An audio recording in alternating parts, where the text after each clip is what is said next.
D'abord, vous dites que nous n'allons pas paniquer, mais vous ne voyez pas qu'il y a lieu justement de prendre déjà des mesures de réciprocité sur quelques produits de l'Union européenne parce que cette annonce a un effet négatif sur nos produits et qui peut faire en sorte que les autres marchés, notamment les Américains, puissent blacklister ces deux produits.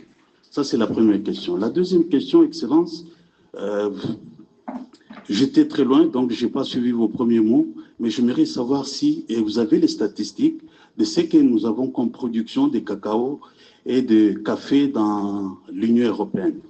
Voilà mes deux questions. Merci. Voilà, Monsieur le ministre. Mais merci beaucoup. Je vais vous lire la disposition du règlement de l'Union européenne qui dit ceci.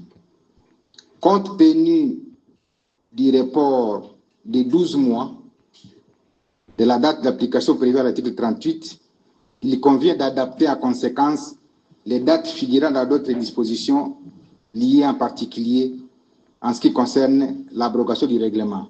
Donc ça veut dire qu'il y a un moratoire de 12 mois parce que tout simplement, l'Union européenne est arrivée à constater que peut-être la décision était prise hâtivement. Ça veut dire qu'on n'a pas consulté les États, on n'a pas interagi avec les producteurs, on a sorti un rapport de certification, mais malgré le rapport de certification, on sort encore une décision, alors que le rapport lui-même a certifié que les cacao et les cafés congolais ne sont pas issus de la déforestation.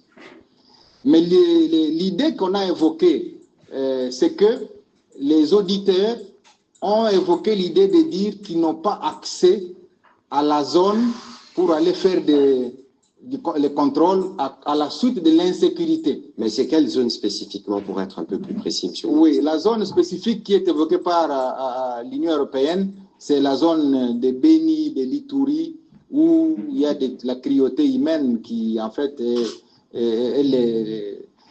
l'effet de cette agression rwandaise dont est victime la RDC.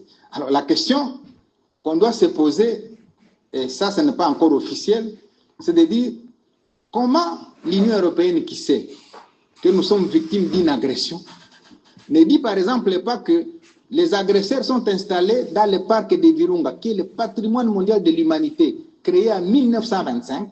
Ce parc est détruit, mais jamais il n'y a une disposition de l'Union européenne qui sanctionne celui qui occupe le parc.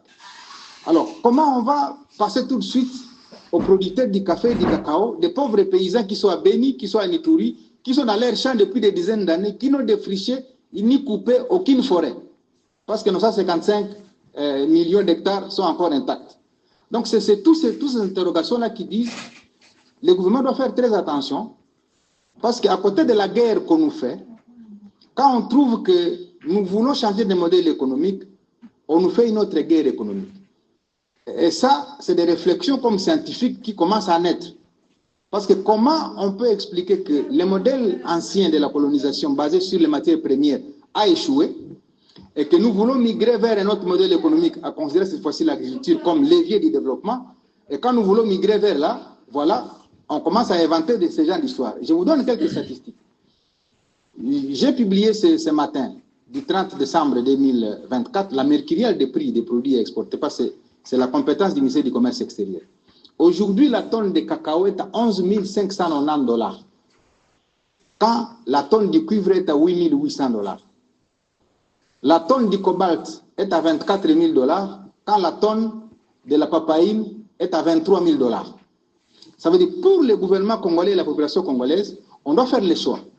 Est-ce que devons-nous migrer vers le cobalt, dont les investissements sont lourds, pour n'avoir que 24 000 $ à la tonne, ou devons-nous migrer vers la papaïne, dont les investissements sont légers, et avoir 23 000 la tonne? Devons-nous aller vers le cuivre, dont la tonne est de 8 000 $, ou vers le cacao, dont la tonne est à 11 000 $? Et le ministre de l'Agriculture m'a dit ceci, et je le rappelle à l'intention de la population congolaise, en 2030, nous allons produire 3 millions de tonnes de cacao. 3 millions de tonnes de cacao.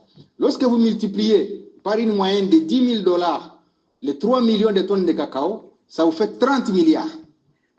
Et donc, notre produit intérieur brut en 2030, sur les seuls produits du cacao, va augmenter de 30 milliards.